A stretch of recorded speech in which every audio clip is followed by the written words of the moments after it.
বন্ধু, পরিশ্রম রে কখনো বেমানি করতে শুনছস? না, শুনি নাই। তবে মনে হইতেছে টাকা তোরে আমাদের কাছ থেকে দূরে সরায় লয়ে যাই। আমি আবারও ফিরব, তবে এখন তোদের ছেড়ে যাবার সময় হয়েছে।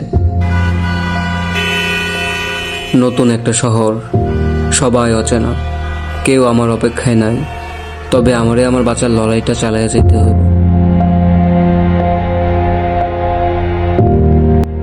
সেই দিন আমি বুঝেছিলাম একটা শুকনো রুটির দাম উপার্জন করতে কত কষ্ট করতে হয়। তবে নতুন শহরে আসার মূল লক্ষ্যটাই যে ছিল সফলতা অর্জন করা।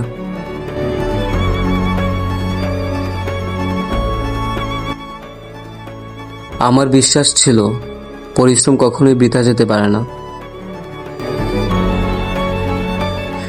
পরিশ্রম রে কখনো বেমানি করতে শুনছস?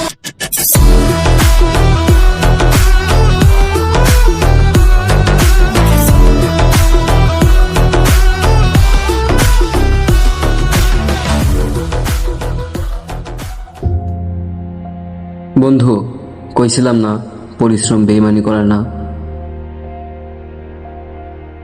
বেইমানি তো করে মানুষ।